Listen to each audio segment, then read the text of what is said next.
What a lovely day!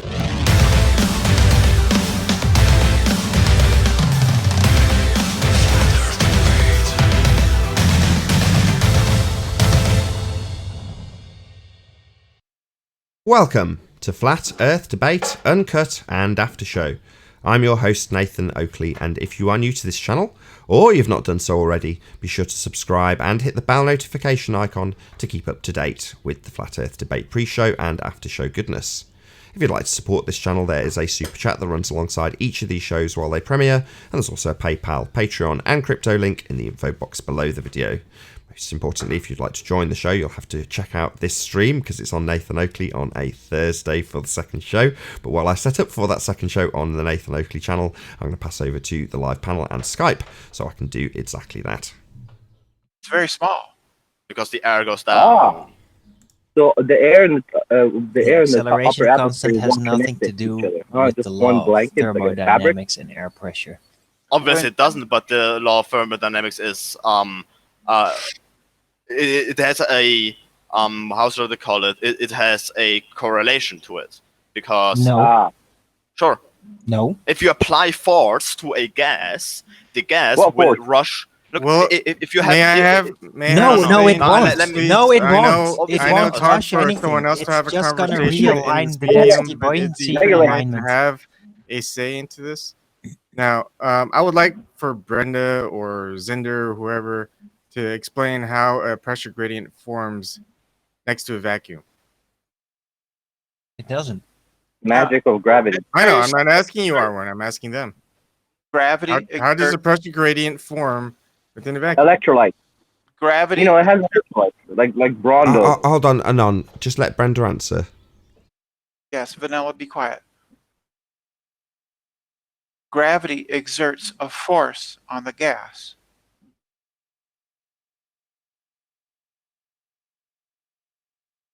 Now, so you're talking about Newton's force? Gravity is a force? Or are you talking about Einstein's force is not a force? I mean, gravity is not a force. It's not really relevant. Just not- it is. 9.81 meters per second squared. It's not relevant. No, Because it no is, Arwen. force this equilibrium present Look, could ever look, contain gas. please, Arwen, Push. Arwen, come on. Just Stop. Never happened. Arwen, let even just quiz Brenda for a bit. So, Brenda, gravity. You're saying gravity is a force. It can be described as a force. Doesn't matter. So when can it not be described as a force? I don't know what you mean. You said it can be used as a force. So when can it not be used as a force? When you're not describing gravity. Yeah, I know you're describing gravity. So Yeah, describe it. gravity is the what?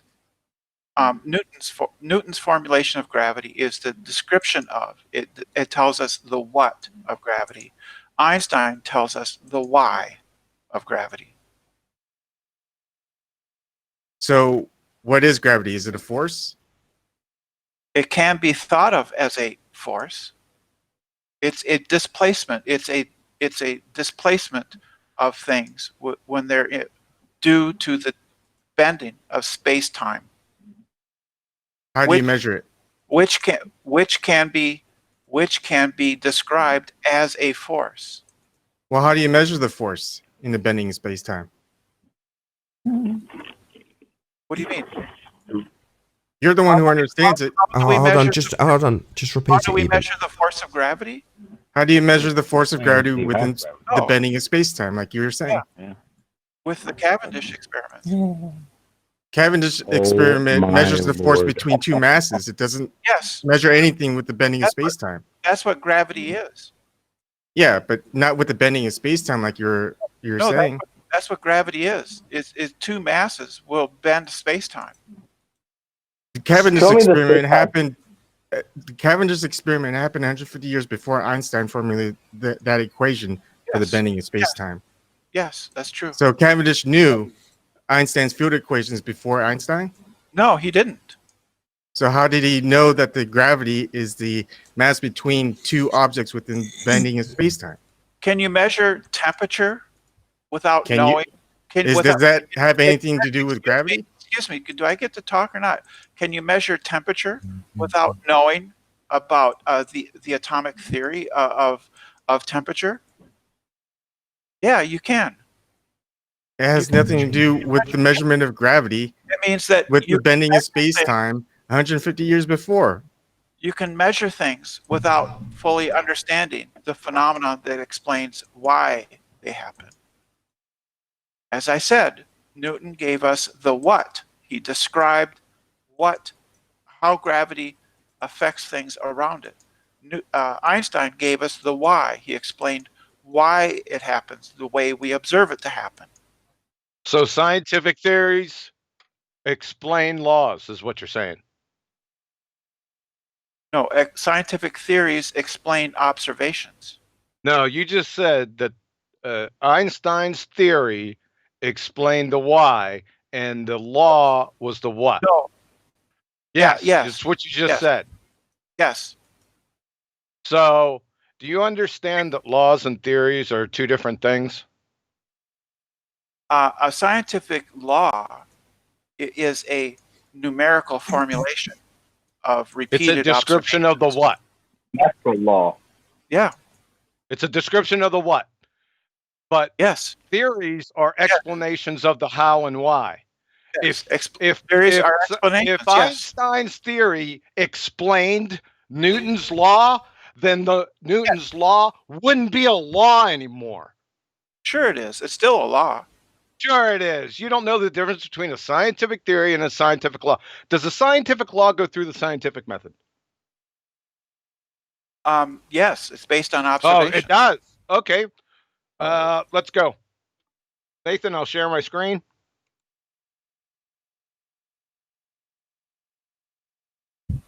Hello? Yeah. Can you hear me? Yeah. You got it? Yeah. Okay. 1 second, please. Natural phenomena observed, please.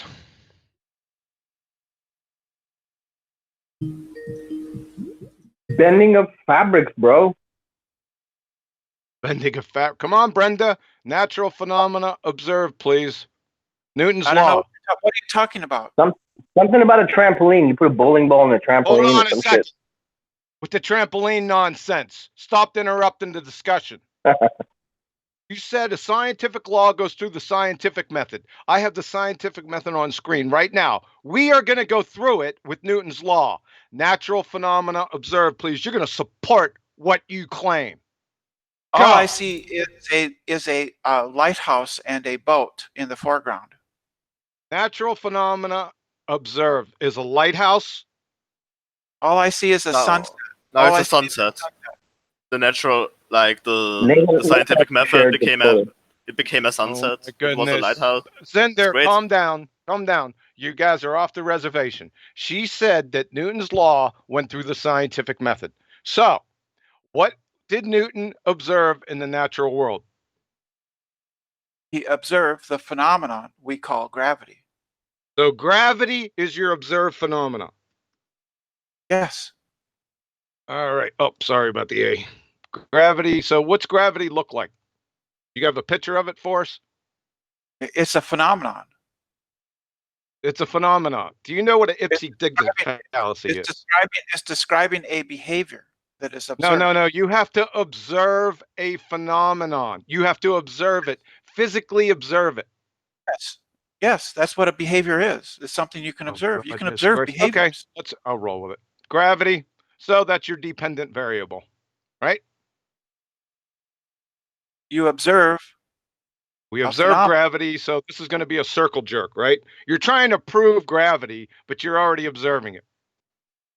No, I'm not trying to prove gravity. We observe gravity. You're not trying to prove gravity. No. It's something we Newton's just observe. law of gravity is. You said it went through the scientific method. So he observed gravity. Okay, what's the hypothesis? He observed gravity from which he formulated his laws. Go ahead. He observed gravity, and now he's going to make gravity laws, right? That's brilliant. What's the charge, mass, momentum, or spin, or chemical formula or structure of gravity? Right. Science, that would explain the why. He just described, Newton just gave us the what. Okay, that's what we're doing. We're going through the scientific method. You said it went through the scientific method. Let's go. Right. It's repeated experimental observations. Alternate hypothesis, please. You said gravity. Give me the hypothesis. No, it's a description. No, it's not a yes. theory. You said it went through the scientific method. We're doing it right now. Do it. Right. So Alternative Newton's hypothesis, please. Newton's laws are based on repeated experimental Alternative observations hypothesis, please. from which he formulated his laws. Give me the alternative hypothesis for Newton's law. That I don't know. Oh, You said it my went through goodness. the scientific method. That's Yeah. quite explicit. It's Well, repeated. It's repeated. No. Don't tell us what you think the Experimental scientific method observation. is. You're being asked for a hypothesis.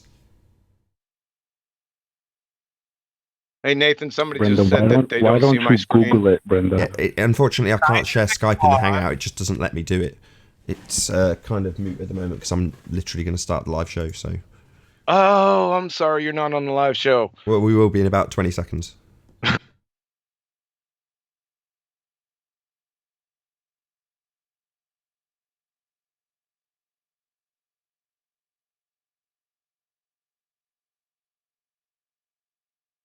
Oh, what a day!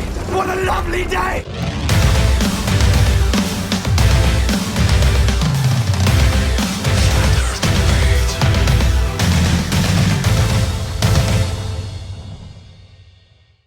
Welcome to Flat Earth Debate Live. I'm your host, Nathan Oakley, and if you're new to this channel, or you've not done so already, then be sure to subscribe and hit the bell notification icon to keep up to date with the Flat Earth Debate. If you'd like to join the community debate, then go to nathanoakley.com and check out the Flat Earth Debate Forum. And if you'd like to support this channel, there is a super chat that runs alongside each of these shows while they're live, and there's also a PayPal, Patreon, and crypto link in the info box below the video. Most importantly, if you'd like to join the discussion, simply mute the page you are currently watching, then click the link in the info box below this video to join the panel and express your views on the shape of the Earth. If you do join, please don't swear. If you do, you'll be ejected, and if you are, please don't try to rejoin the stream using sock accounts. You'll be warmly welcomed back on the next stream. Please also share the show on social media. Sharing the show obviously increases the live audience, but this in turn increases the chances of a more diverse panel, so please share the show. And one last time, if you're new to the channel or you've not done so already, be sure to subscribe and hit the bell notification icon to keep up to date with the Flat Earth Debate. Now we are joined by Zinda, Slick James Johnson, Paul, I can't quite see the screen, Nathan, Eben, Chocolate Saying, Brenda, Anon, and is it Johnny Globehead or John? Quantum Eraser. Quantum Eraser. Good to have you all. Hello. Hello, good to be here. I just gave Brenda a phenomenon, by the way. Good morning. Morning, Nathan. All right. So a scientific law, right? Hold on a second. Nathan, could you share my screen or no? Yeah. Hold on a second, because we're going to get back to the discussion. She said that Newton's law of gravity went through the scientific method, so we're going to go through the scientific method. She is going to support what she says. So, to get everybody up to speed, her natural phenomena observed so far was gravity, and I'm asking for the alternative hypothesis. That's where we're at. You're all up to date. What's Newton's hypothesis? So it says Newton's laws are based on repeated experimental observation. Now I'm going to ask you for the 10th time. You said your natural phenomena observed was gravity. The next step is alternative hypothesis. Give us Newton's hypothesis. He wasn't formulating a theory of gravity. He was formulating the laws of gravity. Nope, you're obfuscating. You said Newton's law went through the scientific method. I have the scientific method up here on screen. So you said the natural observed phenomena. Shut your pie hole. Natural phenomena observed was gravity. We're going through the scientific method as you claimed. You're going to support your claim right now. Is there anything that's particularly confusing about this? This is the scientific method. That's right. Law- So, alternative hypothesis. Laws are formulated Here we by, go by again. Just experimental observations. Yeah, so experiments are hypothesis tests, and he's asking you for the hypothesis. So if they're done with experiments, it's established through experimentation, like you've just declared. Well, first we need the hypothesis, because we're going to perform, according to you, hypothesis tests. So just give me the hypothesis. What's Newton's hypothesis? Simple. Tell us. Well, his hypothesis would be that if I drop this pin, it will fall at 8 meters per second. Right? 9.8. 9.8. It's okay, we got it. 9.8 Hold on, meters per it's just right. It's okay. He's just writing it down. If I drop an object, it will fall at 9.8 meters per second. That's the hypothesis. The alternative hypothesis. Well, actually, Okay, that's the null hypothesis. The null hypothesis. The null hypothesis is the no difference hypothesis. So No. wait, before we get there, if I drop this pin, it will fall at 9.8 meters per second squared. Sorry about that. That's the null hypothesis. The alternative That's hypothesis. not the null. Yes, it is. That's the null hypothesis. This is not the null. I need a citation for that hypothesis, please. So the alternative hypothesis. I need a citation for the alternative hypothesis, please. The alternative hypothesis is that if I drop this object, it will not fall at 9.8. No, you got them backwards. You got them backwards. Brenda, null is what does null mean? Ask Quantum Eraser what the difference. What does null mean, Brenda? Ask him. He knows. I'm asking you. Okay, wait a second. We're going to solve this quick because it's a train wreck.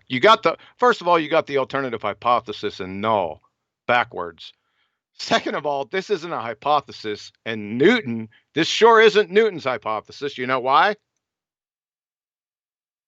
Can you tell me why that's not Newton's hypothesis? No, go ahead. Tell me.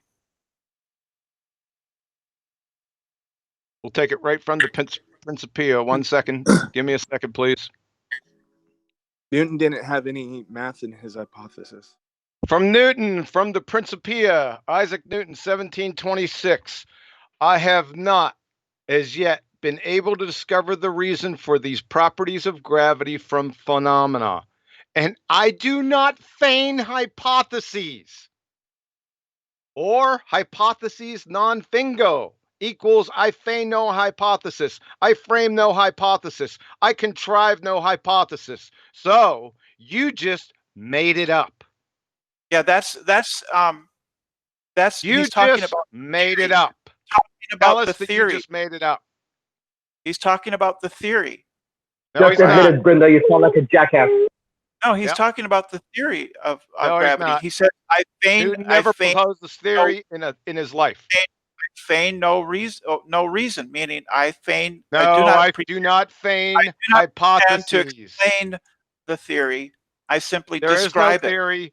Newton never proposed a single scientific theory in his life. We're talking about laws, remember? Remember this? You said that Newton's law went through the scientific method. So we're back to this again. Yes, it does. Right. That doesn't mean it has So to we're be a back here theory. again, right? He had no hypothesis. This is not Newton's hypothesis because he didn't have one. We just read he that. didn't explain. He did not explain the why. He explained the what. Didn't have one. That's right. So it didn't go through the scientific method. My whole point. That's not true. So that's a great argument. You You're don't a clown. You don't right? have to have a theory. You are a clown. Period. We just demonstrated that. So thank you very much. Linda, I think you're equating observation with experiment, and they're not the same thing. Newton, Brenda thinks just doing observation is science. That's a problem. It is, right? Just like naming things, that's science, right? Naming things. Yes, you attach a name to something, that's science in it. Yeah, Brenda. Go ahead, keep going. Brenda, how is the mass of Earth calculated? Do you know what the mass of Earth is?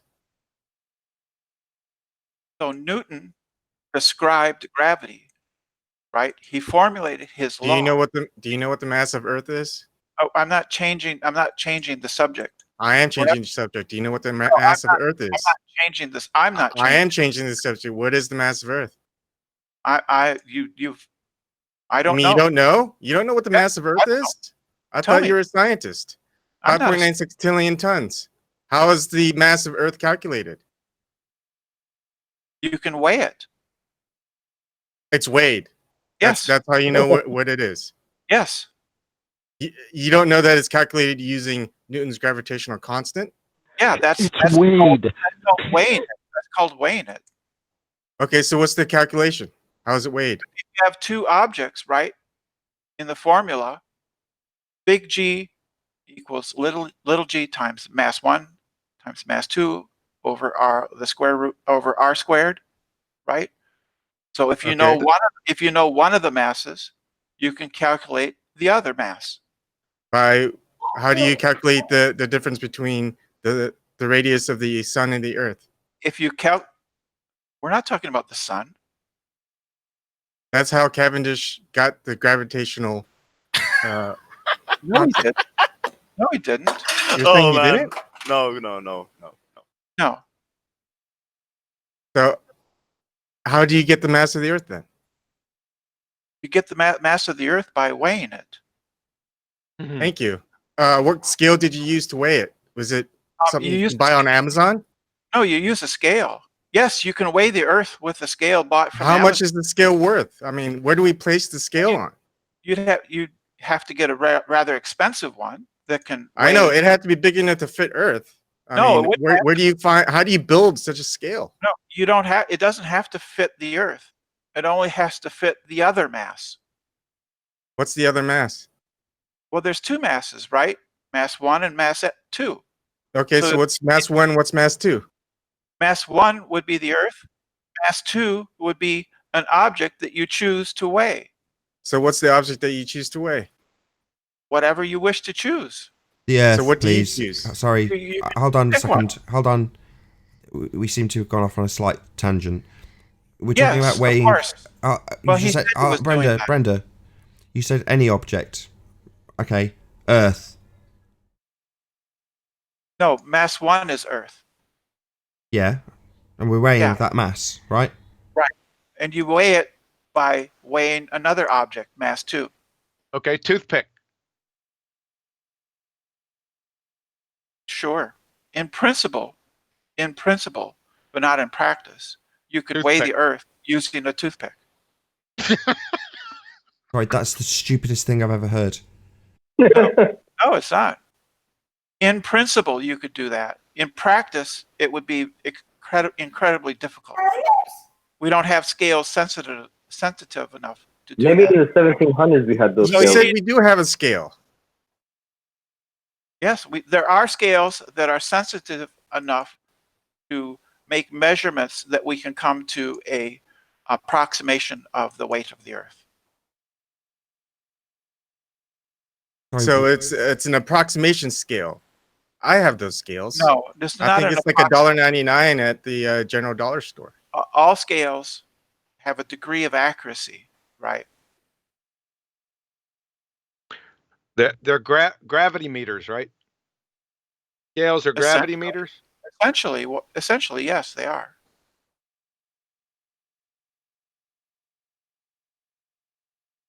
Do you recommend one? I want to buy one. Just use the one you use to weigh your weed with. Weed? You mean after I mow the lawn? I'd like to ask Brenda a question that might get us back on track a little bit, right? I know we're off in the weeds somewhere. Go ahead. Brenda, let's go back to the pen, okay? I observe a pen falling.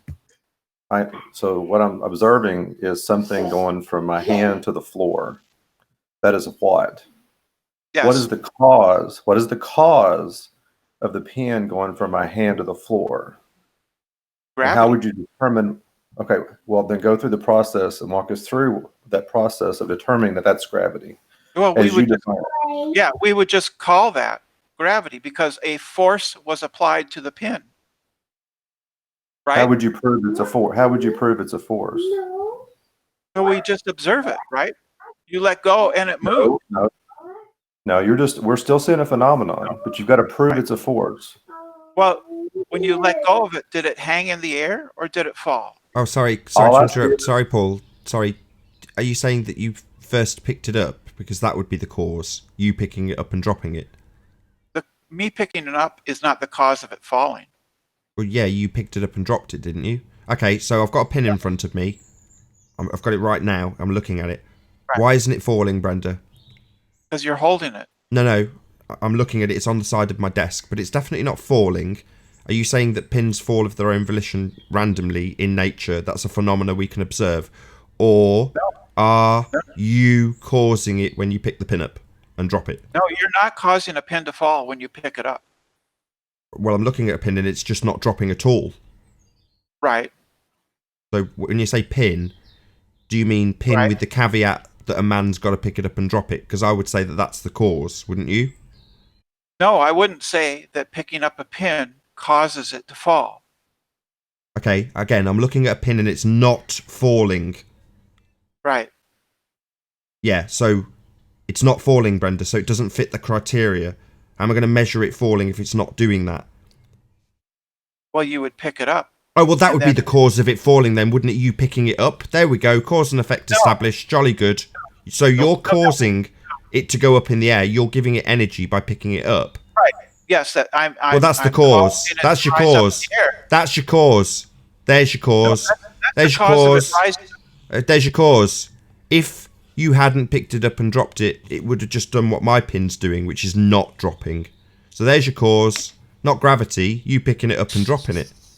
No, that doesn't follow at all.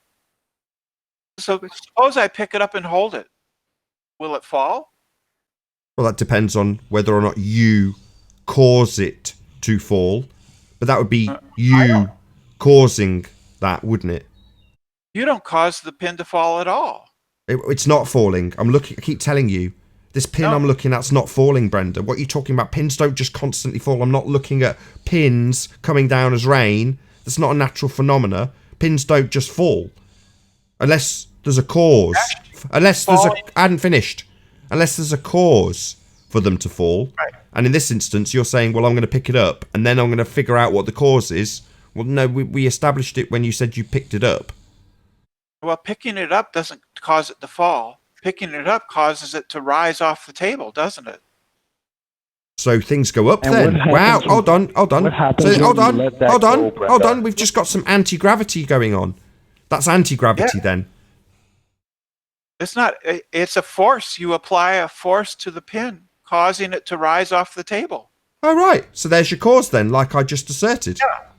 Yeah. All right. No need to do any further science then. We've got our cause. Cause and effect has been established. Excellent. No need to go further and establish any causes of any effects. We know what the cause is, don't we? You picking it up. Picking it up off the table doesn't cause it to fall. No, it went up. Yeah. Yes, it did. Well, that's completely flying in the face of gravity then, isn't it? So apparently things always go down, but in this instance, they're going up. Right. You think something going up means that it goes down? Well, no, you're saying it goes up. You've just described it going up. You pick it up and it goes up. We'll ignore the fact that you're doing that, and I'm just going to assert there's a natural force of up, because if you pick up a pin, it goes up. So the cause of that is the upward force. Forget that I picked it up. You caused. No, I didn't. There's an upward force. There's nothing to do with me. It just went up. I didn't pick it up. Even though I picked it up. It's an upward force, you dumbass. The upward force. It's not me picking it, Brenda. It's not me picking it up that causes that. It's the upward force. Yes, it is. Oh, really? Yes, it is. So you're now fighting my argument, are you, Brenda, you complete dumbass? No, I'm not. So it's not me picking it up, you say? No, it is you picking it up. Excellent. So it's you picking it up, Brenda. Yeah. So we're in agreement. You picking up the pin is the cause. Picking up a pin causes it to rise off the table. Excellent. Well, that's in complete defiance of gravity. Man, this is just not going well at all. I thought we were trying to prove a downward force, but yet all we've got here is things going up. It's incredible. You brought it up, Nathan. Shut the fuck up. No, I didn't bring up picking up a pin, Zinder. Is that another lie? You didn't bring it up. You said it defies gravity picking it up. Why are you? Oh, really? Sorry, like John. right John, now? Can you just bring up your screen again with what is Picking apparently it up my claim? doesn't We'll just put it back up on screen. Sorry. Picking it up doesn't defy Oh, have you gravity. deleted it already? Picking No, up a pen. I'm back on the defy screen gravity. here. What did you want exactly? I think Nate? you've deleted it already when she gave What's her that? alternative hypothesis of a pin being dropped. Oh, I took that off. I'm Oh, sorry. yeah, but it definitely wasn't my claim, was it? It was Brenda's. No, she said So it was picking it up Newton's doesn't- hypothesis picking it that he up never doesn't hypothesized. So picking it up doesn't mean that it necessarily must fall down. So things don't fall down at all now. So there's no that's not no what I said. downward That's force not ever. what I said. No That's downward not what I force then. said. I said necessarily. I said picking things up doesn't mean that they have to fall down. I can just hold it, right? I can just hold it there. So how does this affirm your argument in the slightest, Brenda? Well, because when I release the pin, right? Oh, when you release the pen, Brenda? When you release it. Oh, okay. Yes, when Continue, I I'm sorry.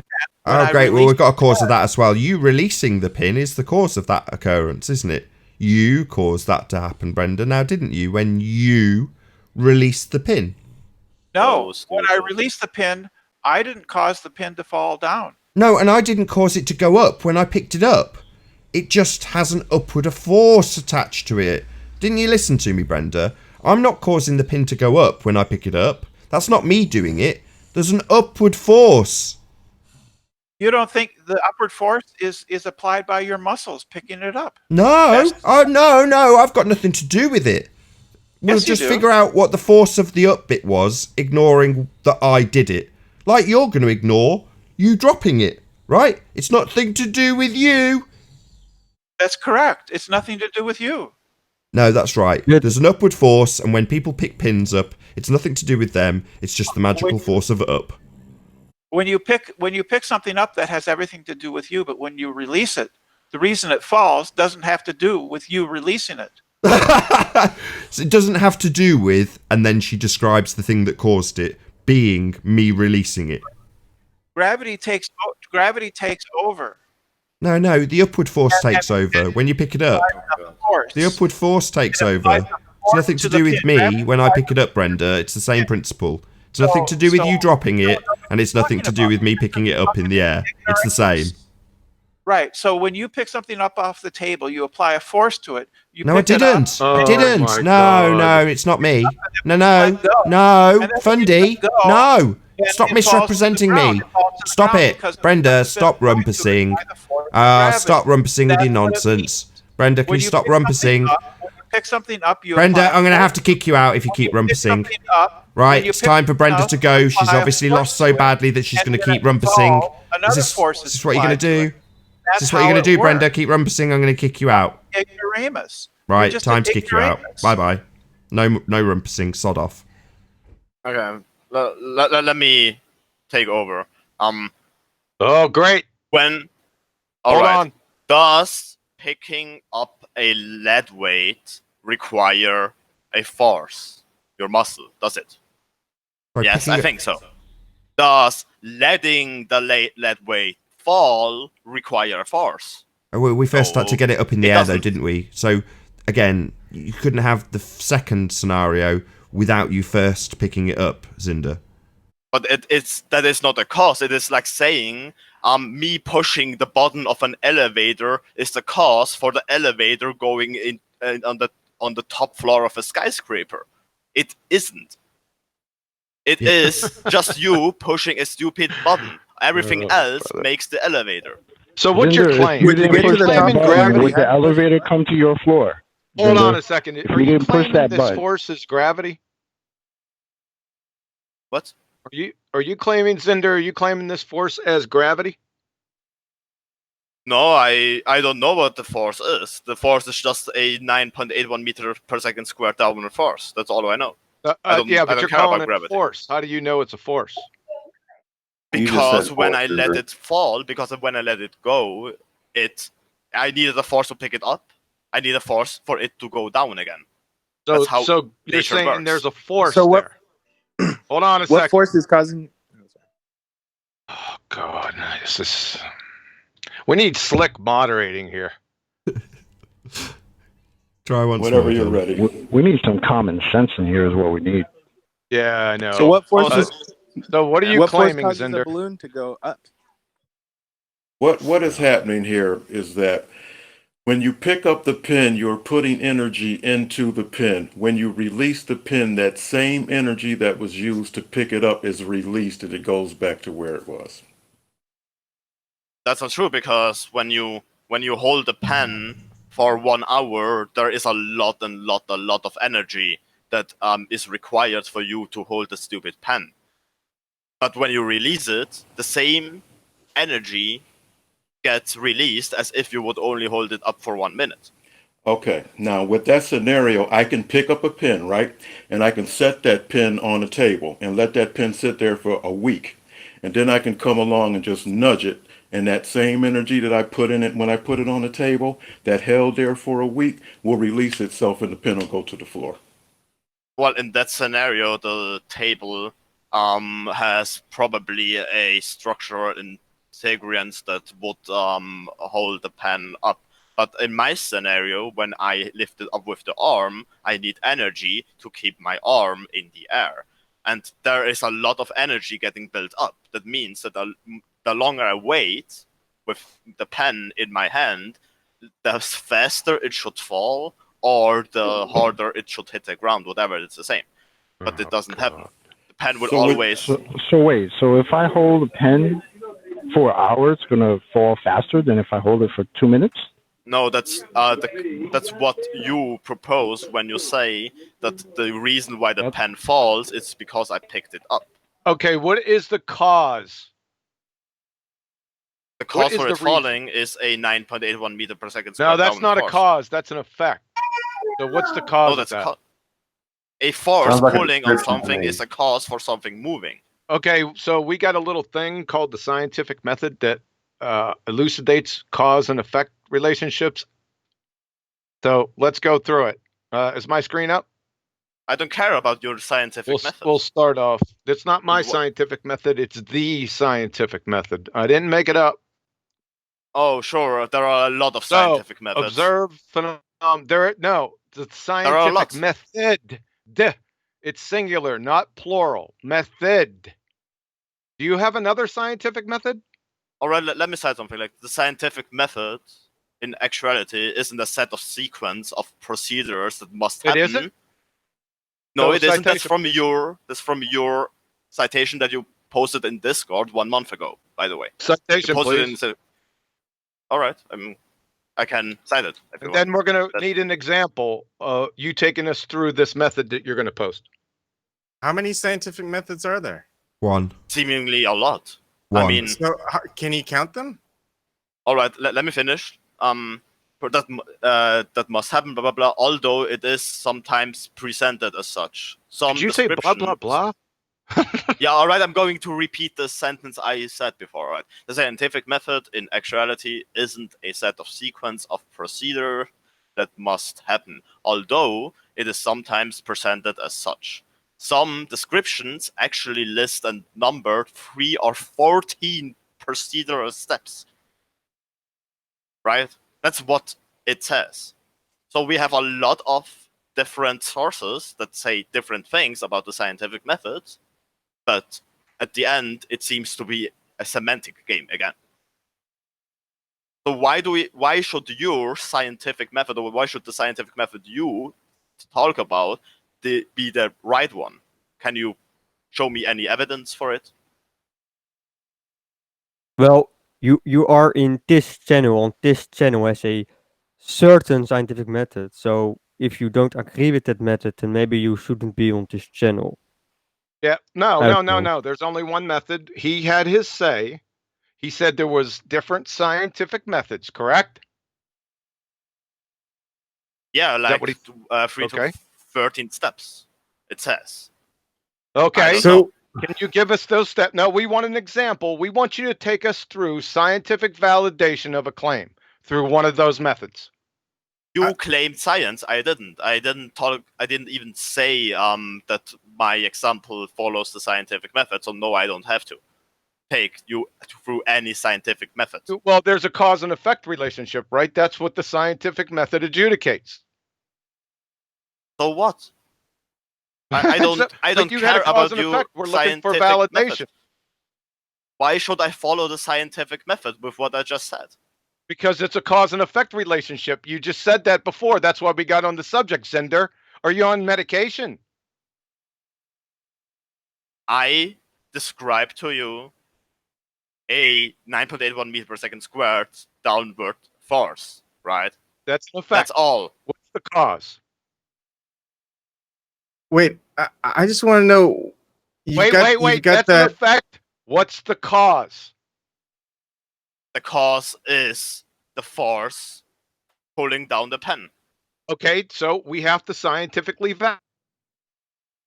Do you agree that the king of the scientific method is experiment? You brought up the scientific method. I don't have to go through the scientific method again. Why should I? The scientific method, right? What is the scientific method? Let's start there. All right. One example of it is for example, here a hypothesis. Like here it says the hypothesis should also contain a prediction about its variability. For example, if the hypothesis is true, then 1 should happen when 2 is manipulated, right? That's the... Right. So what's 1 and 2? The 1 would be the dependent variable, and 2 would be the independent variable. Well, that's correct. That's what I was going for. Here we go. Yeah, but I don't have to follow it because I didn't claim science. So what are you claiming? I claim that a force pulls down the pen. Oh, that's the cause of the pen. So that's cause and effect, right? Do I have to follow the scientific method to describe how I ride a bike? Well, Zinder, we're asking because Brenda declared that the gravity went through the scientific method. So do I sound like Brenda, Chocolate? No, you don't. But you're on her side, right? You're fighting her fight, right? No, I'm not. Look, you're not claiming the scientific method for the force of gravity being 9.8 meters per second squared. So how is that being measured? That's an How observation. is your claim? That's an observation. The 9.81 meters per second squared is an observation. How do you measure that speed? Do you have like a You take an object in a vacuum in order to eliminate the. Where'd you get the vacuum? But that's not a natural phenomenon. No, let me finish. You take an object in a vacuum in order to eliminate air resistance, because air resistance is the thing. Where'd you get the vacuum? Yeah, but stop. This is natural science. Where did you get a vacuum? I'm not talking about science. I'm not talking about natural. Well, we're in the business of scientifically validating claims here. I'm not talking about science. You are the only one here who's talking about science. That's right. Look, let him explain. He's not talking about science. I want to hear his claim on how it's not science that he's claiming that it's his fact, I guess. Well, an observation of an object falling down in a vacuum can show you the acceleration of every object, no matter if it's a feather or if it's a stone, will accelerate at 9.81 meters per second squared. That's an observation. In a vacuum? In a vacuum? Yes. Well, what use is that? Are we in a vacuum? It doesn't matter. Well, it no. Still applies hold on. Object. Zinder. If you're to say there is a force, and I say, what force? You say, well, we observe it. And I say, well, where do we observe it and experience this force that you say exists everywhere? And you go, well, I put things into a vacuum. And I go, whoa. What do you mean you put things into a vacuum? I'm not in a vacuum. So what relevance does this have? Well, in air, maybe it accelerates a little bit slower because of air resistance. So what? So things don't fall at 9.8 meters per second then? They do if you eliminate air resistance. Yeah, but we do have air resistance. So they fall a little bit slower because. So what's the relevance then? So they don't fall at 9.8 meters per second, as you're asserting. They only do that in a vacuum when you remove the medium that we live in. So this is totally irrelevant to anything. That's the force I described as 9.81 meter per second. That's the force. That force only happens in a vacuum, according to you. No. It doesn't happen in the world, does it? You said it's a bit slower. So it doesn't happen in the real world, Zinder. It only happens when you completely remove all of the necessary ingredients for life. For me personally, I like air. But you're saying if I remove the thing that you necessitates life for you personally, then we have this measured force at 9.8 meters per second. Therefore, that is the force. The force applies everywhere. Yeah, I know your fundy belief. I get your fundy belief. I've heard it. And when we ask you where we observe it, you say in a vacuum. Hands up, who's got a vacuum? I've got 2 vacuums. Actually, 3 vacuums. So, but Zinder, how fast does a helium balloon in a vacuum fall? 9.81 meter per second squared. A helium balloon. Yes. A helium balloon? Yes. Yeah, in a vacuum. Is that the same as what happens in the real world? Isn't the vacuum in the real world, Nathan? Sorry, my question, Zinder. You said both, whatever you pick, a bowling ball and a helium balloon, both fall at 9.8 meters per second in a vacuum. Is that statement correct, first of all? Yes. Is that what happens in my existence generally? In air, no. So when you assert that items are pulled to the ground at 9.8 meters per second, and then you put the example of a helium balloon in there, would you not assert that that effect only happens in a vacuum? The acceleration of the object happens at this acceleration, yes, but the force is still the same. Well, but it isn't. Sorry, you're saying the force is... Sorry, Zinder. If the force is the same, then objects like helium balloons would also fall with the same rate in air. But they don't. So I'm saying that that effect of objects always falling at 9.8 meters per second only applies in the very unnatural scenario that you set up when you do this and claim it's an observation we see every day in a vacuum that we don't live in. Well, the helium balloon goes up, the air goes down. So yeah, the air falls down while the helium balloon rises. Oh, so the air resistance is negative. Is that what you're saying? No. For a helium balloon? So how does the helium balloon rise up not in a vacuum? So why does the helium balloon drop in a vacuum? Or why? No, why does the helium balloon rise up when it's not in a vacuum? Is it because the air resistance is negative? No, because the helium balloon goes up, the air goes down. It's an exchange. But why does just a normal balloon filled with air fall down slower than 9.8 meters per second squared? Obviously, it is slower, yeah. Because there is an interaction between the air and the helium balloon. Okay, you're saying it's air resistance, right? Yes. Air resistance slows down the air going down. So that's your cause. Does the effect going up have air resistance? Yes. I mean, it has to hit the molecules in order to go through the air, right? The thing is, Zinder, the very thing that you've removed from the equation, the air, when you put it into a vacuum, seems to have quite a strange effect on the assertion made that things always fall at 9.8 meters per second squared.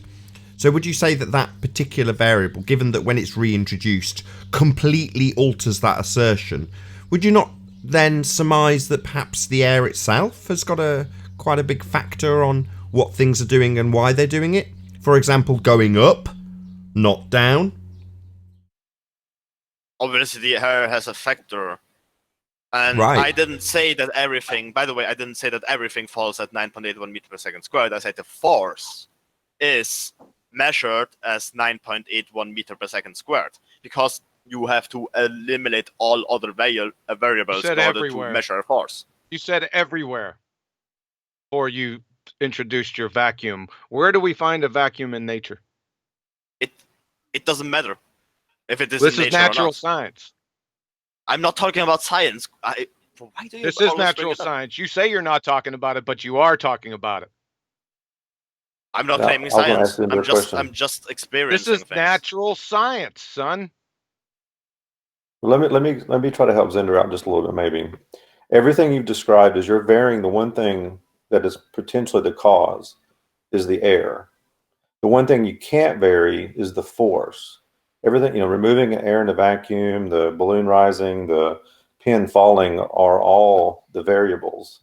And you can adjust that according to density and buoyancy, the whole 9 yards. But the one thing you can't control is the force. You have to vary the force, not the medium in which all the objects are in. I think that's where you're getting this all wrong. Yeah, I agree. I can't vary the force. The force always stays the same. Everywhere. Or there is no force. You just dream this up. You're just dreaming up a force. I can call it anything. I can say it's Ducal Slopelgertz, right? I could just claim it, declare it. So The acceleration isn't the Ducal same in water Slopelgertz. either, and it's not the same if you tank Oh. of helium. If you vary you're varying the material, whatever you're in. If you're in a tank of air or you're in a tank of water, it's not so it's not the same everywhere. It depends on what. Yeah. The force is not the same everywhere. It depends on the medium that the object is in. So I think what Nathan's saying is it's medium specific, but you're saying that to declare there's a force, you get rid of the very thing that if you did vary it, you'd see alterations. That would be the medium that the item passes through. All right, so we have a motor that has the same force always, right? It spins and it has a rope attached to it. At the rope, I'm holding the rope, right? And in the air, I am really fast, right? I'm getting direct really fast, but then I'm getting direct through water. Then I'm slowing down. The force that is the motor is the same. But the speed of the person changes. That's the same with the force we experience when we let something fall in a vacuum. That's exactly the same. Sorry, you the say force doesn't change. Sorry, we experience. When do we experience? Have you experienced this in a vacuum? Yeah, I'm experiencing a force right now. In a vacuum, you just described it in a vacuum using the words "we experience." So have you experienced this in a vacuum? I've observed it doing things. Can I get a quick question in there just so I can get a little bit of clarity because I'm a little bit confused? Zinder, in the vacuum, that thing that falls, is it sitting in the bottom of the vacuum when it falls? No, it was at the top. Okay, so how did it get to the top? Someone put it there. Right. So now when someone put it there, didn't they need energy to put it there? Yes. Okay. So now isn't it reasonable to say that when they let that go, that same energy that they put in it just released? Is that a possibility? It wouldn't be the same energy. I know. Yeah. Okay, I mean, I'm sorry. the energy isn't the same. I'm sorry. Right, but I'm saying is, okay, here's a question. Let me ask it this way. What happened to the energy that they used to put it up there? Where did that go? That became potential energy on top of the vacuum chamber. Got you. So now when they let it go, what happened to that potential energy? A part of it got released, but not all. Okay. Probably less of it got released than it was needed to put it up. Okay, what happened to the rest of it? Hold on. What happened to the rest of it? Because energy listen, let me explain. Energy can't be created or destroyed. Yeah. So if you put potential energy into that item and only half of it got released when it let go, what happened to the other half? it transformed probably into heat, and into heat as firm, like I don't know, into radiation, in form of radiation, in form of anything. Okay, so it started how glowing much? in the vacuum chamber. Yeah, Right? where'd you get the heat from? What was creating the heat? Was it No, through friction that with was my the air question. that you've What about removed? the Was it? radiation? Where did that come from? Wait, hold No, on a second. Don't interrupt this. This is an important point. Go ahead, Zinder.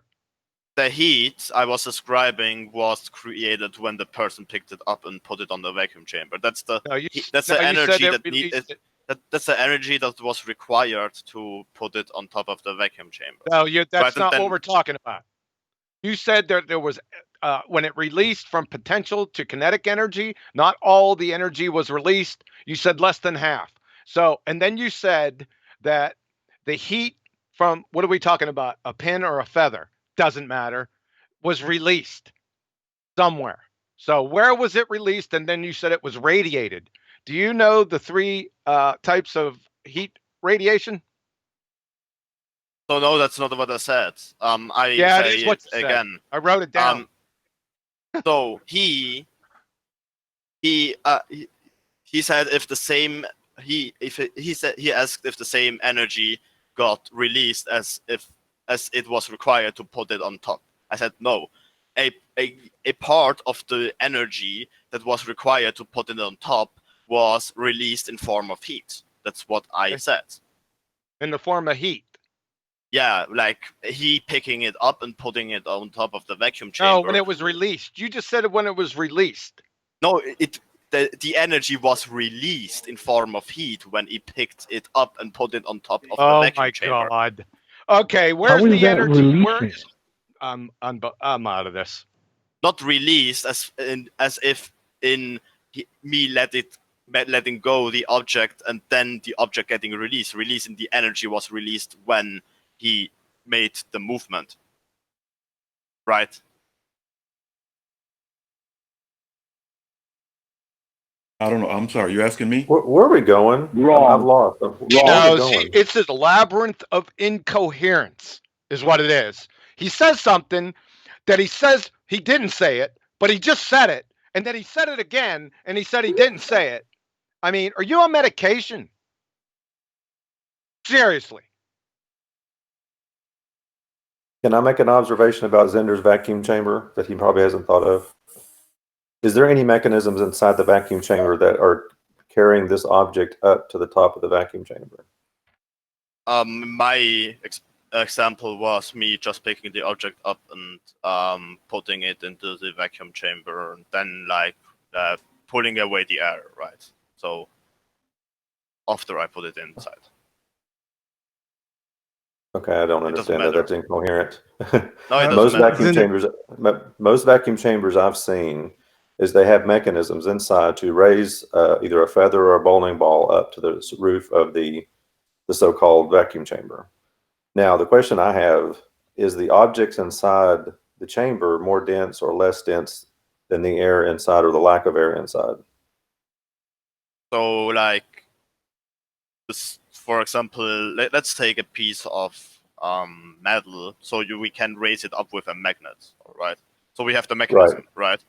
And so the magnet or the piece of metal is obviously more dense than nothing, or than almost nothing, right? So if that mechanism that's made of metal or a magnet is holding a feather or bowling ball at the top of the chair, is something more dense holding it in the air than something less dense? Like the mechanism itself, if it is more dense, or if the object inside. Yeah, the mechanism is, I would say the mechanism is outside, because the magnet would have to be outside the vacuum chamber in order to hold it. No, okay, well, okay, let's just put it back in the air. When I pick up a pen, is my hand more dense than the air that's in, or less dense? More dense or less dense? More dense. Okay, so my dense hand is actually supporting the pen in the air, correct? Yeah. If I let go, the more dense pen gets released into the air, so the more dense pen drops to the floor. which hits a more dense surface, which is the floor. Mm-hmm. Correct? Yeah. You see where I'm going with all this? Yeah, you say relative density explains why things fall to the ground, right? Yep. Because that's the only thing you can control. There's no force involved. Well, yesterday I think I made an example with like me when when you are upside down with your head upside down, you all the blood rushes into your head, right? So relative density didn't change. You can eliminate facts like pressure differences by going inside a something, or going inside a shield or anything that isn't that shields you from the density outside, like the air pressure outside. And then you stand upside right, and then you really slowly turn around so your head is at the bottom, right? Now your relative density didn't change, but the blood flows into your head. Can I get a little clarity here? No, I'm sorry. Go ahead. I'm losing my will to live. Yeah, I would like to have a conversation with Zinder. So, people. You're saying that there's a vacuum in space outside of Earth's atmosphere without a container, but what keeps things from flying outside into the vacuum is the gravitational force of the gravitational force on Earth, right? Just the force, like the force, but it has to be gravitational force on Earth, because if they say the gravitational force of the moon is a lot different, it's 1/4 of the gravitational force of the Earth, right? Mm-hmm. Now, water vapor in a vacuum, how does it form into a cloud? Does it ever condense? Like a water vapor on Earth, in a surface vacuum of the Earth, on the surface of the Earth in a vacuum, would just distribute itself completely around through the vacuum chamber, and would it would at some point, I think, it would have to I don't know how it would work. Part of it would become water if the pressure is high enough, because there is water vapor inside, right? But at the end, it would just be a gas. It couldn't form to a liquid. It wouldn't ever form to a liquid, even with gravity? If there is enough, if there is a complete vacuum, even with gravity, it couldn't form to a liquid. So the water vapor on Earth, the gravity is condensing it to clouds with a vacuum outside of the atmosphere on Earth. So what causes that condensation to form rain clouds? Like at what point in the atmosphere does it work with the vacuum pulling on the outside of the Earth's atmosphere and the Earth's gravity preventing that water vapor from escaping? Like how does it form? So how do clouds form, you say? Yes. Like the atmosphere has a maximum amount of water it can take, right? That's called like when you hear like 100% air humidity, it is at 100% air humidity. There is no more, not much more water that could be pulled, let's say up from the atmosphere. So it is completely satisfied, right?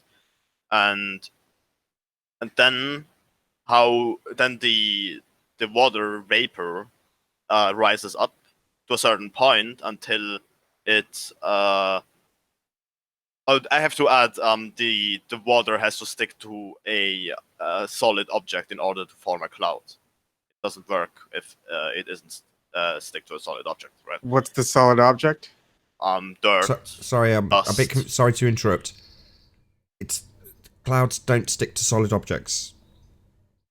They have to. Sorry, show me a cloud attached to a solid object, please. All right, look in the air. Look how clouds form. I'm looking right now, and I see no solid object attached to the cloud. Yeah, you can't see dust from, I don't know, 2 kilometers away. Oh, okay, I see. So you're saying in order for it to form, it needs to form around a particulate. Okay, my bad. I take it back. I take it back. Because without dust, it can't form to a cloud. And don't ask me how to explain it completely, because that's just the mainstream that I got it from, right? Thanks. But okay, now can we get to the meat of the subject? Can you please provide scientific evidence for your spinning ball religion? No, I never claimed science. Okay. Thank you. Perfect. Anyway, gotta go. So. Okay. I mean, I like this conversation, Zinder. Now, those dust particles, how do they get up there, up into the atmosphere? I mean, wouldn't those dust particles fall due to gravity? Well, I mean, I don't know. Like, or if you look at it from the relative density thing, a dust particle is usually more dense than air, right? I don't know how it gets up there. There is wind. There is wind that like brings it up. There are like air currents. The Earth is a really complex system, so I have no idea. I'm sorry, is that Ebon? Is that your name, Ebon? Yes, am I saying that correctly? me. Hey, Yeah. Ebon, you invoke gravity in your question. Where'd you get that from? No, it's just I just want to learn more from Zinder about how gravity and vacuum kind of work in relation with water vapor, dust particles. Wait, air, shouldn't we, before we go nitrogen, extrapolating down, oxygen. making a question fallacy on acid, shouldn't we establish what gravity is? Well, Zinder can establish it however way he wants. It doesn't have to be scientific. I just want to hear how it's formulated in his mind. What do you mean? I don't know what gravity That's what is. science I have says. no idea. I've seen in the science book, gravity, it has to be science, right? But he's not claiming science. Hold on, gravity. it's just said he doesn't know what gravity is. Is that right, Cinder? I have no idea what gravity is. Yeah. So how the hell would you know that it holds the atmosphere? Well, I can look at something and see its effect, but I don't know. I don't have to know what it is. You don't know what it is. How do you know it's the effect if you don't know what it is? Well, I experience it. I experience a force. No, you don't. But then we go back. We go went back through to this. the. No. We went through this earlier. I'm sorry. No. The force you described, we went through earlier, and you said that's demonstrable in a vacuum. So no, you don't experience that. We went through this earlier. No, that's not part of your experience. Things falling at 9.8 meters per second. You don't experience that. In fact, that never happens. Ever. Never ever. No, not in your experience. No.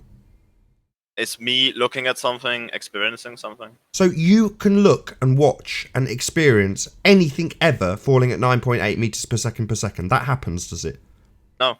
But it's me watching So something, it doesn't happen. it or That's not. my point. What do you mean just no and then carry on talking? So it doesn't happen ever. It happens. In your experience, that happens, does it? We're going around in circles, Inda, with you declaring that you experienced this, only to then confirm it never happens ever. I didn't confirm it. Yes, you It's did. me You looking said at no. it. It's me observing something and experience. Yes. Yeah. Yes. So I Are your eyes experienced it. calibrated? How do you know No, I it's experienced 9.8 it. meters per second squared? Because it was measured. The speed difference was measured. Where is it measured? Observe. Where? In a vacuum chamber. Well, that's not your experience then, is it? That's in a No, that's vacuum me chamber. observing That's in the and experience of a vacuum, not your experience then, Zinder. So the problem being that experience, the experience of a vacuum that no one's ever experiencing, is completely contrary to what we actually experience when you declare there's a force that you don't know what it is at 9.8 meters per second in a vacuum, not in your experience. In fact, the experience is completely different. Helium goes up, yeah? is me watching something, experiencing something. So you Or experience. Is it only in German? So you experience helium going down at 9.8 meters per second. You experience that, do you? In your experience, that happens, does it? When I see something, I experience something. Yeah. So you experience 9.8 meters per second towards the ground when you release helium. Do you, Zinder? Depends where it is inside. No, just in our experience. We're talking In about our reality, experience. in the real Reality, world. Zinder. The real world. The real world is everything that is a part of the world. Yes, and in that, do you experience helium following this 9.8 meters per second acceleration towards the ground in your experience or not? Yes. So helium goes down. When it's in a vacuum chamber, yes. No, are you stupid? Do you know what in your experience means? When have you experienced a vacuum? Go. When I looked at it. That's experiencing it, is it? So if I look at a Lamborghini on my screen, that's experiencing a Lamborghini? No, when it's not, then you experience. Yeah, when I get inside that Lamborghini, I'm experiencing it though, aren't I? So when are you getting inside a vacuum and experiencing it in your day-to-day experience? Does that ever happen, ever? Have you ever been in a vacuum? So you've never experienced a vacuum? Let me get it straight. You have never experienced this. Precisely my point. I experience vacuums all the time. When? My lung is based on forming a vacuum. Wait, Zinder, you don't see the double speak that you're doing right now? You can't hear it at all. I'm just playing a stupid semantic game. What's your point? Okay. Like everyone here does. So when you watch the astronauts go to the moon, no, what you're doing is making your horse's ass out of yourself in front of how many people are watching? Is it even live? I can't even see the live debate right now. So since like a lot of time. So you're not Are you even live experiencing it? streaming? Yeah, 150 people watching this now, Zinder. Oh, great. Are you streaming on Nathan Oakley or Nathan Oakley 98? Indeed, Nathan Nathan Oakley. Oakley normal, normal, perfect. Yep. Yeah. Everybody's witnessing what a horse's ass you're making out of yourself, sir. Good No, job. I'm just playing a semantic game. I don't care. Yeah, what you're people just think about me. playing. Semantics. What does semantics mean? Like different meanings of words, for example. So, would you say semantics is kind of important when people attempt to communicate with each other? Sure. So, what's Can your I point? ask the question? But the semantics are important in the context. Semantics are completely useless if you take it word by word. So Can the I get meanings of I'm sorry. words are completely useless if we take it word by word. You need the context of words. We need a context of words. Give us an example. Yeah, words alone don't mean anything. You need a context to the words. Okay. Give us an example. Like, let's say in our experience, right? The semantics of the word helium balloon rising, not falling at 9.8 meters per second squared. Yeah, when I mean air, or when the helium balloon is in air, I experience it rising. When it is in a vacuum chamber, I experience it falling. What's the point? Oh, you don't experience a vacuum chamber. Do we live in a vacuum chamber?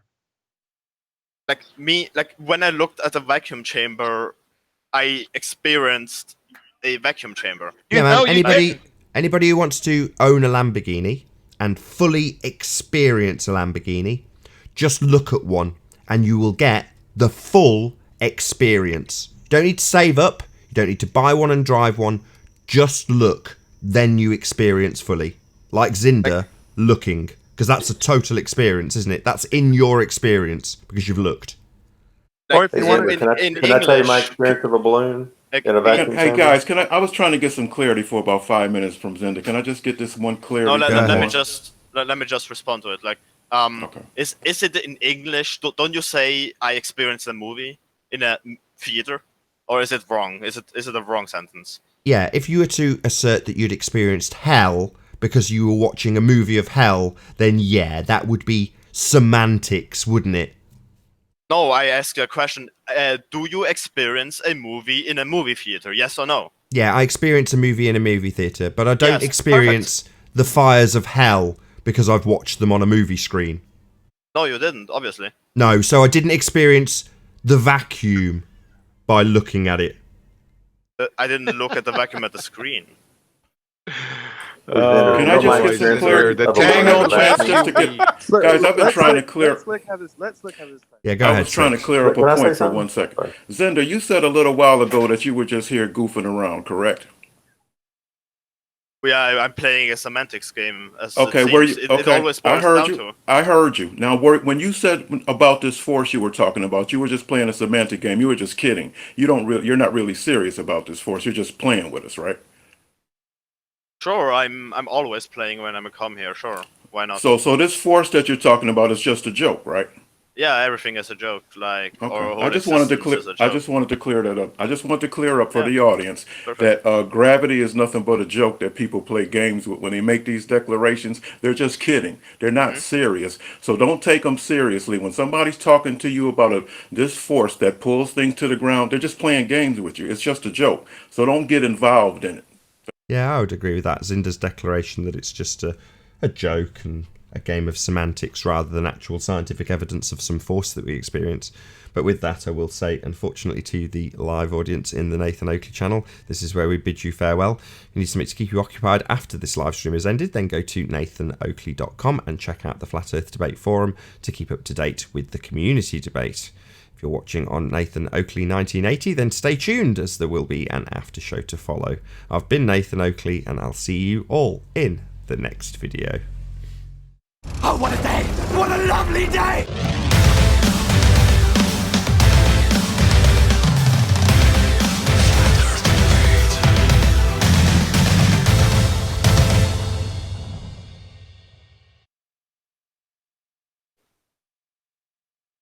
No, it doesn't, because it's No, in it a doesn't. movie. Yeah, because it's a movie, because it's production, right? Uh-huh. So you say Jeez. your experience watching something on a screen makes it your experience. So when you watch the astronauts land on the moon, does that make that real? Only because it's in watched TV. it? Only Just because because it's you on a watched it? screen. No, it doesn't No, make it okay. real. But it So makes when you my watch experience. when you watch a video of bowling ball and a feather falling down in a vacuum chamber, does that make it real? Yes, because I see a vacuum chamber in front of me, and it happens. It is in the real world. It isn't only on a screen. No, but does that mean you experience it? When you watch the Apollo film, did you experience going to the moon?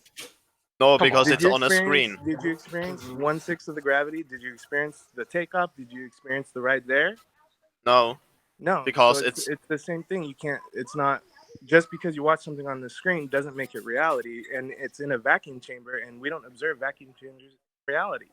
all right. Right, Do exactly. you experience a car No, we're not doing this driving anymore. in Is the front of vacuum you? chamber? Let me ask you: is the vacuum chamber in a container? Yes. So what? So Hey, John, can I- how let do me- you let me have jump in. I'm sorry. gas? How do you have gas pressure without a container? It wasn't even the discussion. Well, yeah, we're changing it because this is a train wreck. It's All right. it's a You'll never-ending actually train like- wreck with you. So we're stopping it. So Okay, how do let's you stop have it then. gas pressure without a container? John, you'll like my comment if you'll just hang on, Zender. Let me ask you a question, or to tell you a statement. Do you know what my experience of a helium balloon in a vacuum chamber is? My Oh experience. God! What is your It probably- experience? It pops. The balloon explodes. Yeah, it pops. Yeah. And then the rest of the balloon falls down, right? The rubber. And the gas. No, the no, Zinder. No. That's something that you need to maybe familiarise yourself with.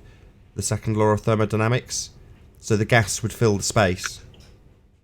Yeah, and the rubber falls down. Why no? Yeah, the rubber, but the gas, the helium, the thing we were actually talking about, that fills the available volume once it becomes available to it. Yes, I never said something else. Well, your entire religion states the direct opposite. Like when you ask gas pressure without a container, does it have to be a closed container or does it have to be an open container? Gas, a container. Any container. Containment. For gas pressure, it has to be a closed system. So a closed container, right? Closed container. Yes. Okay. Yes. Hey, Yes. so kind of going back to. Hold on. Wait. I just want to circle back to this. This is pertinent. We're getting there. Please. Gas pressure gas pressure needs a container. Is that correct? Gas pressure on the surface of Earth needs a container. No, yes. no, gas pressure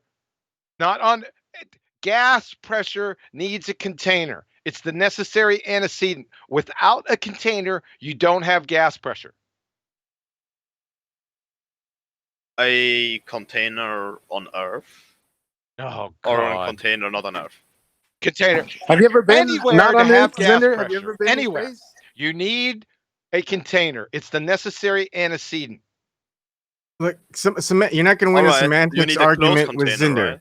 because not a it doesn't matter semantics to him. argument. Okay, It's so not semantics. the best thing we can do with Zinder It's is not have him semantics. explain certain things. Not and semantics. have him explain it, because semantically you're not going to win any argument It's with not. him. So who's Okay? speaking? So Who's speaking? what I want to ask, okay? Who's speaking? He No, knows. you're He not knows stepping how. on me. He I knows just how asked him a question. I want an rain answer. clouds form Stop within a interrupting. vac. He Stop knows how interrupting. rain. Tell you what, Look, I'm just going to talk man, all over you. Then. You've been at Just this like for a the long way you time. did May to I me, just get Ivan. in my Is this 2 Ivan? minutes, please? Is this Just Ivan? 2 minutes. I mean, have why no won't you time let me anymore. get 2 minutes? Come on. All it is 2 minutes. I know you like hogging up the airspace, but I've pretty much been quiet for the last half hour. Yeah. I 7 would minutes. like to circle back. You guys Okay, have so 7 just minutes. 2 minutes. I would like to Ask him a say question, something to Ivan. Zinder So and keep ask on him a talking. question. I'll just And I don't know why it's so Ivan, hard for me to Ivan, have Ivan. these 2 minutes. Right? Ivan. May I have Not these 2 2 minutes? I Because asked him a it's pertinent, question, and I'm and going to he be quiet interrupted. for the next half Shut hour to an your hour, just like I have your been. pie hole.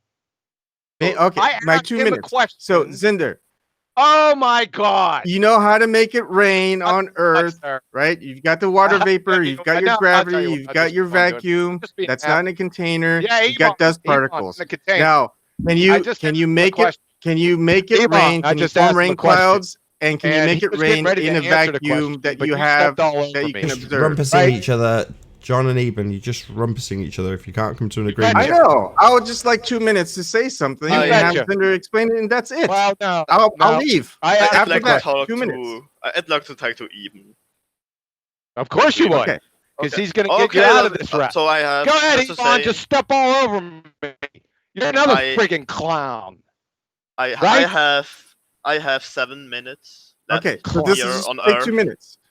I have 7 minutes left on Earth. Okay. Then I have to leave Earth. I'm sorry, guys. Sure. I'm so sorry. So question that I have for you, Zinder, is if you know how to make it rain on Earth. You've got the water vapor, you've got gravity, you've got vacuum, you've got dust particles. Can you make that happen or have that occur in an isolated vacuum? No, because rain requires the water to be liquid, and that doesn't happen in a vacuum. Water can't be liquid in a vacuum without pressure. Okay, thank you. I'll see you guys later. See you, Ivan. Yeah, see you later, Ivan. You friggin' clown. Take that 5 with minutes. you. Unbelievable. Okay, back to the question, since you got 6 minutes left, right? Can you have gas pressure without a container? Let's say 47. Yeah. Can you have gas pressure, Zinder? Listen to me. Can you have gas pressure without a container? Where? Anywhere. Like an open container or a closed container? It's a closed container. Container means closed. Contain. No. It's like an open bottle, isn't it? A container. Unbelievable. Yes or no? Unbelievable. You're little. So let me just. So the question is, can you have gas pressure without a container? So if you're saying, well, okay, open container. Well, okay. So can you have gas pressure inside an open container? Yes. Can you show us? Okay. Wait a moment. It's going to be sulfur hexafluoride. Yes. Right. Oh, I got something for that. And it is gas pressure. And Show us the video. sulfur hexafluoride is, you could say, it is pressing on the air above, but the problem with that is that the air above has a lot of empty space in between, and the sulfur hexafluoride has less empty space in between. So let's see the video. How does it keep inside? Let's see the video. Wait, let me jump to the part where they put the boat inside. No, jump to the part where it says 0.00, and then can you tell us what that tank is behind the open fish tank is? Damn it! Why can't the screen share anymore? No, after I reinstalled complete Windows, I couldn't. Why can't the screen share Okay, anymore? when your video comes up, right? I can't screen share. Oh, here it is. I can't screen share anymore. I'm sorry. I'm so sorry, John, to let you down. I'm too really bad. sorry. No, hold on. Let's just get this back on track. So it's okay. We've all seen the sulfur hexafluoride video. So just for the audience's benefit, there is a glass fish tank, and a guy wheels in a cylinder, a container that's closed, containing the sulfur hexafluoride. They then put a cardboard lid over the top of the container, and then pump the fluid from the container into the fish tank, whatever you want to call it. Then they remove the piece of cardboard, and you've then got essentially an open container with sulfur hexafluoride in it, and then they float something like I've forgotten what it is, a foil boat, I think it might be from memory. Is everyone in agreement that that's what the video shows? Yes. Zinda, you I've agree? seen it. Go ahead. I've seen it. It's more important that Zinda agrees. Yes, I agree. And let me add to the reason why they closed it, right? Because of the air currents. So they closed it so the currents wouldn't just push out all the sulfur. Yeah, sure they did. Sure they did. Thank you. Okay. Yeah, sure Next they question. did. We're gonna need from the people who made the video the air currents inside the classroom. We're gonna need the people that conducted that. We're gonna need a statement from them about the air currents. Go ahead. But no, the air currents comes in when they push in or when they pump in the sulfur hexafluoride, because when you pump in a liquid, when you pump in a gas, you will always get air currents. Okay, my question is, why did they bring in to the classroom with the sulfur hexafluoride in a cylinder in a closed container? It wasn't completely closed, right? Yeah, it was. It a was a little cylinder of sulfur hexafluoride. When they pump, let me see, when they pumped it in. No, when they brought it into the classroom, the sulfur hexafluoride was in a cylinder, like in a acetylene cylinder, right? Oh. Why did they need the cylinder? In order to keep a lot of sulfur hexafluoride in a place without it dispersing everywhere. So a gas pressure within a container. Yes. In other words, yeah, right. So that proves my argument that they need a container, closed container, to maintain a gas pressure. 1 minute left. Sorry. Hey, yes. Xander, I'll ask you a question about that too. We live in a container, sure. Yeah. Now, does it make the... Get some quotes around that. Perfect. Yeah, we do. We that are wasn't living my point. in a My point was that the sulfur hexafluoride, when they brought... Hold on a second. My point was... Hold on, Zinda. Don't rumpus. Don't rumpus. Come on, be fair. Me or John? Oh my God. My point was that when they brought the sulfur hexafluoride into the classroom, that it was in a cylinder in a closed container. That's my whole point. Yeah. And right. That's why I said we are living in a container.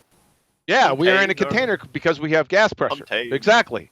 Do you know the lyrics? I forgot it, to be honest. The lyrics of what? We're all living in a container. Zinder is really trolling today. It's hilarious. Shrooms Can I again. ask a question, Is please? Zinder Can I ask a full question, troll please? status today?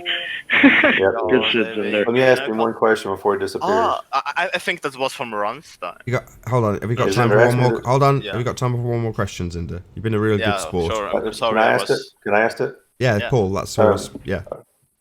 Okay, inside of where the whatever that gas is, and the outside of the tank, inside the tank, did they measure the gas pressure inside of each one? No, I don't think so. But I think you could calculate the gas pressure of sulfur hexafluoride inside the container probably. Could the pressure? But they didn't stay. I don't think they did. Could the pressure be the exact same? Could it? Good question.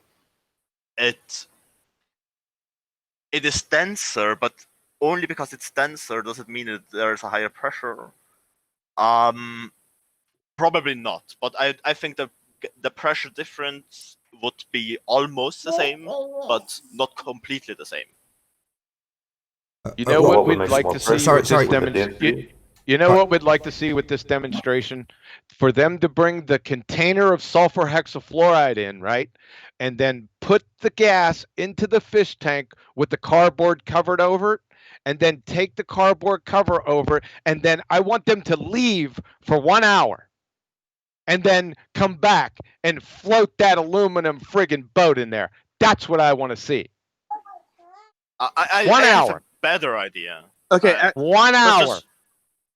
Okay, I have a better idea. We should build a lot of tinfoil boats, and then give them little cannons, and then let them and then you shooting can at each smoke other. them. And then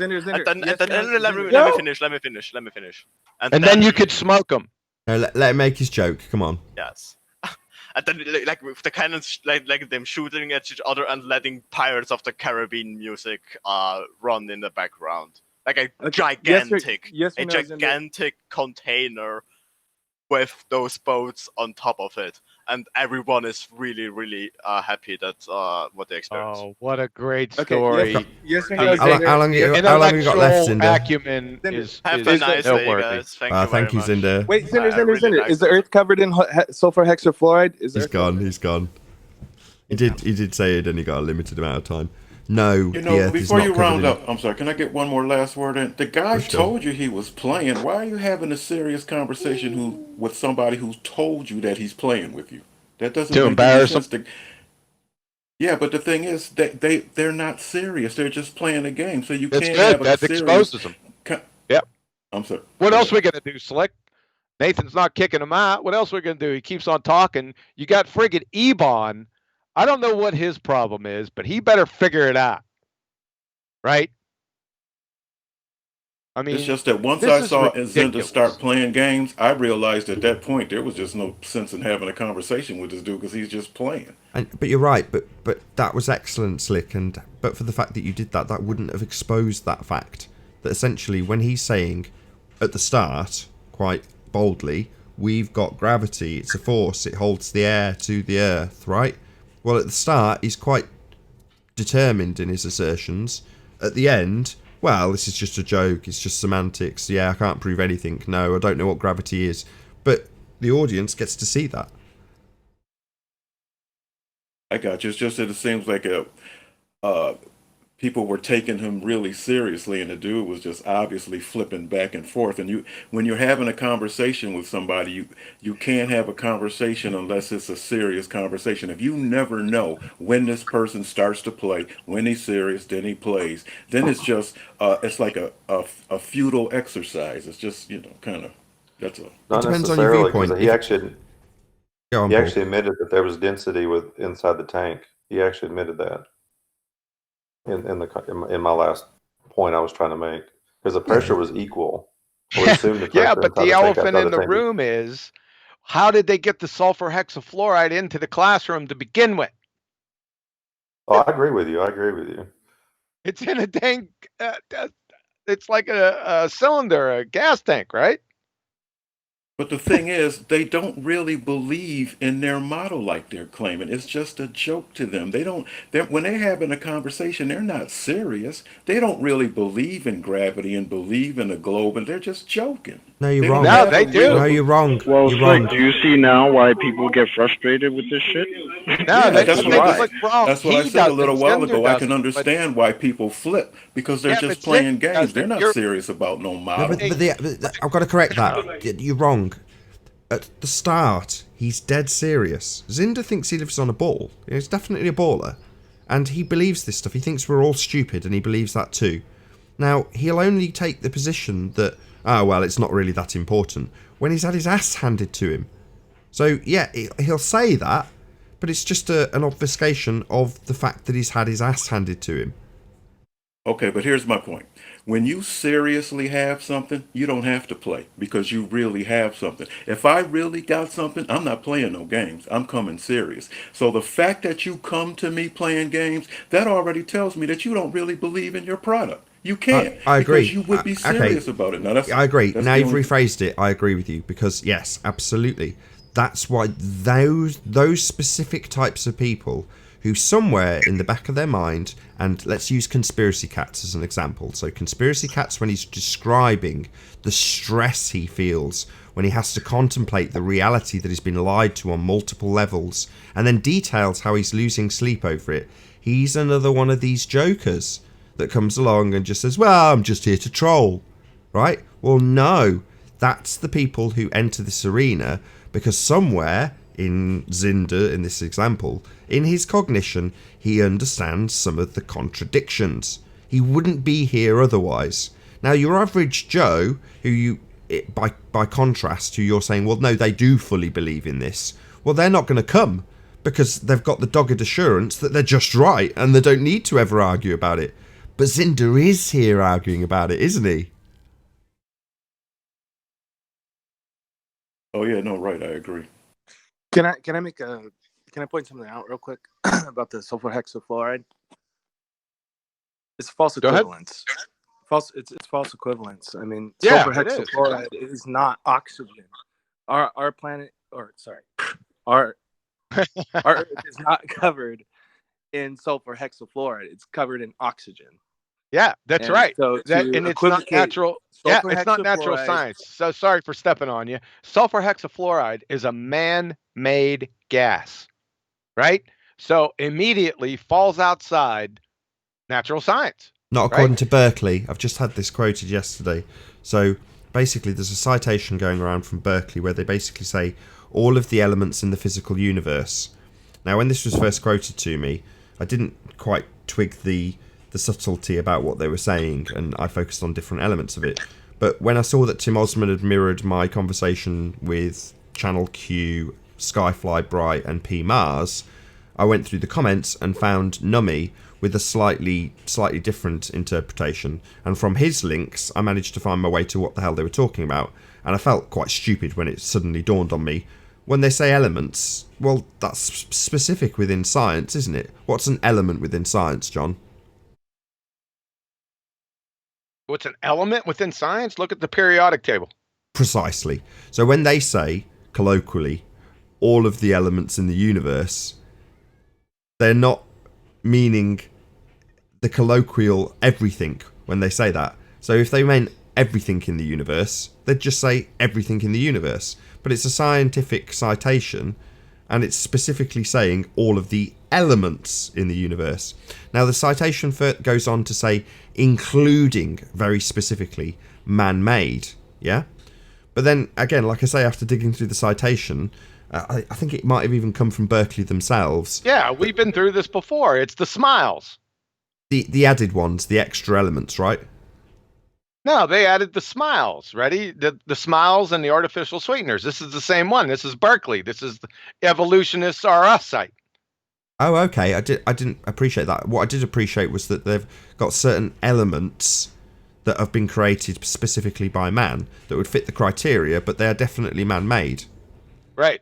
Well, Berkeley would then therefore say that the man-made elements would also fall into the category that can have science applied. Now, without getting into, and I didn't, the aspect of the pseudoscience that would be applied in that regard, I would say no. When they refer to including man-made, they're specifically referring to the man-made elements. Right. It's the same one that we talked about, I think it was 4 or 5 months ago, where we got into this natural versus man-made subject. It's the University of Berkeley. And remember, we went through, and even you were laughing when at the end of their little article, they had science can also look into smiles, emotions, artificial sweeteners, right? Remember that? I do now. Now you've said it twice. Yes, I do remember. The science of smiles. Yes. Yeah. That's the same one that they were. And who did that? Nummy Dum Dum. Yeah, Nummy Num. Yeah. But once again, and I just want to reiterate this real quick. All of these people, like your 10 Osmonds, your Rumpuses, these people don't really believe in their product, do they? Well, when it gets to the point, I think they do believe in their product. This is my point. When I'm backing something, I'm backing it 100%. But they don't back their product 100%. They just start playing. And who does that with their product? Nobody toys with their own product. Don't nobody play games. They do. You got a classic. Go ahead, Nathan. I was just going to say, yeah, they do. I've been in sales. I've sold enough polished dog turds in my time to know that you can get 100% behind a product only to find somebody shoving all the flaws in your face. And you've got to do something, right? Well, you try and downplay my point is, it. Nathan, but you didn't really believe in that product, did you? Yeah. If I'm selling it. No, what I'm saying is you're selling somebody a crap. These guys that you're talking about, you have to take each individual at their merit. Now, let me make my point, John. John, let me finish first. My God, just stop. You already made your point 5 times. I know what you're saying. Right? I already know what you're going to say. You said it 5 friggin' times. What I'm trying to tell you is that you have to take each individual separately. So, if we take Rumpus, for example, he actually believes he lives on a spinning ball. There's no doubt about that. Now, Zinder, yeah, I can understand it. He says he's joking. Yeah, I don't think he actually does believe it. You see what I'm saying?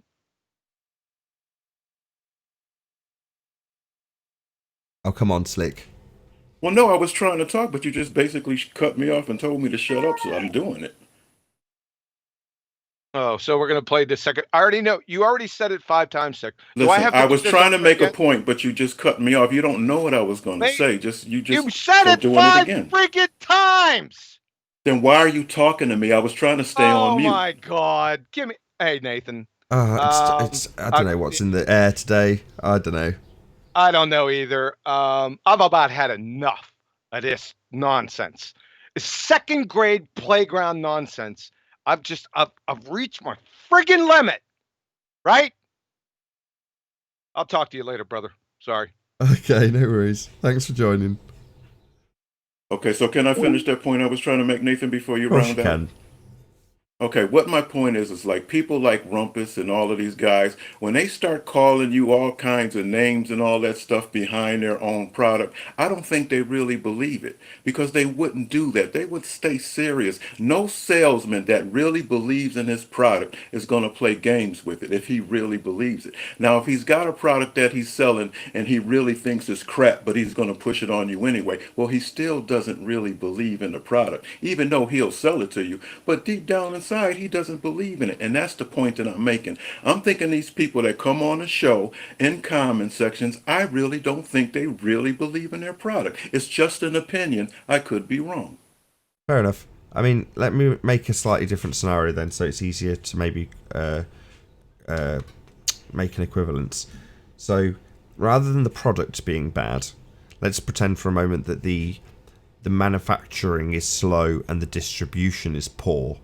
So you go in, you're 100% behind your product, you tell them all about how wonderful it is and how fantastic it is, and then they point out flaws, the customer that is, like we are. So in this scenario, we're the customer, the flat earthers are the customer, and the salesman is the globe head, and he's pitching his product and how wonderful it is. But we point out some of the flaws, and it's equivalent to a customer pointing out the flaws in the distribution network or the slow production time. Yeah? So it's not that you wouldn't necessarily be 100% behind the product. You just realise that there's areas that maybe are beyond your control, that haven't got a good enough backup with the logistics. And in the case of the globe, they just apply the same logic. Well, that's an area that, yeah, maybe we haven't got a good enough explanation for, but it still doesn't make it untrue. Okay, so based on that scenario, if I go in the store to buy something and there's a problem with it, like you said, is the salesman going to start joking around and kidding with me and laughing? Yeah, so I'm not going to say I do this, but I'm just going to give you an example of a salesperson that could do No, this. but let me clarify. Would you start insulting the customer? No, because that's a heated debate as opposed to... That's my they're point. not See, trying that's to... what they do. They start insulting. See, so that's my point. When you standing behind your product, you don't start insulting the customer because the customer brought up a couple flaws. But that's what these people are doing. They're going into an all-out assault on the customer because the customer is pointing out a couple of flaws in their product. Yeah, well, there's where we reach consensus then, because that I completely agree with. You know, in this instance, they're not actually getting money off us to buy their product. We've just got to have a religious acceptance of their product, and without that religious acceptance of what they're selling, metaphorically speaking, pitching, then they will ridicule if you don't accept it. So yes, I do totally understand, but there wouldn't be a necessity to, and yeah, there would be salespeople that don't have watched it happen. You know, where the customer points out a flaw and the salesperson goes on the attack, quite literally. So I have seen that happen. I've seen it too. Right, but that's actually, not there's just... all I was going to say is I've actually seen. I think what happens in this environment, when you start going after ad hominem attacks or you're making jokes, you're probably hitting a nerve, and that's the only way they can react. I think Zender shifts gears because once he realizes his ground is getting shot to pieces and he's got no place to stand, he's only got one place to go. But doesn't that mean that he's realizing that shifting gears is already in play before he even comes in? Zinder's very good at being in control. So that's already in play. He's already got that planned out before he ever clicks that link, which is sometimes what is frustrating. Could be fun, but sometimes it's just... Yeah, go ahead. I'm sorry. No, you're fine. No, you're probably right about Zender. I'm just thinking of generally people in general. And I've noticed that too. Like when I've gotten a discussion with people like over the vaccine issue, when I actually start dismantling their argument, they just say, "Oh, well, you could do the same thing," or "Oh, you're this way," or "Oh, they go after me," and I've just demolished their argument. You know, it happens all the time. And I see it a lot of times on here when I've been on here. It's kind of funny. Well, that's just words. That's just words and their meanings and stuff. But when you have a good product that you stand behind, you don't have to throw insults at the people because you believe in your product. And I mean, I have a real life example about a problem with our product because even here, I do internet sales, TV and internet service. We have at one of our areas, they're having a capacity issue right off the bat, and I'm out there trying to sell it. And of course, they've heard in the neighborhood that we're having speed issues. So I don't bring that up initially to the customer. Oh, we're having speed issues, because I know they won't want to buy my product at the moment. But when they do, I've got one of two options. I either can lie to the customer or obfuscate the problem or tell them the truth. And I've actually come to the point of telling them the truth because I think in the long run, it will work more beneficial to me. Say, look, we do have a problem right now, but we are working on it, you know. And I think when I come back, I say, look, we fixed the problem. You want to give us a try, you know. And then, but I think that helps me on that side of things for the trust of the customer. I think what they don't realize in any discussion, even giving a little ground, builds a little bit of trust and opens up a little bit more dialogue, because there could be a problem, you know, on either side. But if you're not willing to at least take a look and say, well, there could be a problem, you can't get anywhere. I think that's part of the problem with the Globe side. They're not even willing to say there's a problem. Well, that's where it switches, right? When you make that decision to say, all right, I'm going to be honest to my customer, you know, just because, even if it's for whatever reason, but even if just to be honest, right? You know, these guys, they don't do that. They can't concede any points. They can't at all. And they make the decision, even if they could concede it, they're not going to concede it. And that's where it's aggravating, because it's like, where's the honesty in this debate? Where is it? Why would Brenda say something like, yeah, gravity has been through the scientific method, knowing damn well it hasn't been, but she's going to try and obfuscate and play around with the words. And I mean, it's nonsense, man. It's nonsense. That's the cognitive dissonance. Yeah. They just, even when we prove them or rebut them and invalidate their argument, they will still grasp at any straw that they can. She contradicted herself like 10 times in one sentence. I don't even know, like, she's insane. That person is insane. I even at some point I told her, why don't you Google it? I mean, if Newton came up with a hypothesis for gravity and it's been through the method and all that, shouldn't that be out already? Why is that something she has to formulate in her head? I should be able to Google in 2 seconds what was Newton's hypothesis for gravity, and that's that. Yeah, you know what you get if you do Google it. John brought it up on the show. I make no hypothesis for gravity is roughly the translation. Exactly the point. Cool. I think I might round out the after show on that note. So I'm going to say a huge, massive, enormous thank you once again to all of the debating panel for making this after show possible. And of course, a massive, huge, enormous thank you to all of you in the Nathan Oakley 1980 premiering stream for tuning in, subscribing, hopefully smashing the super chat and all that good stuff. If you need something to keep you occupied after this premiering stream has finished, then go to nathanoakley.com and check out the Flat Earth Debate Forum to keep up to date with the community debate. I've been Nathan Oakley, and I'll see you all in the next video. Oh, what a day! What a lovely day!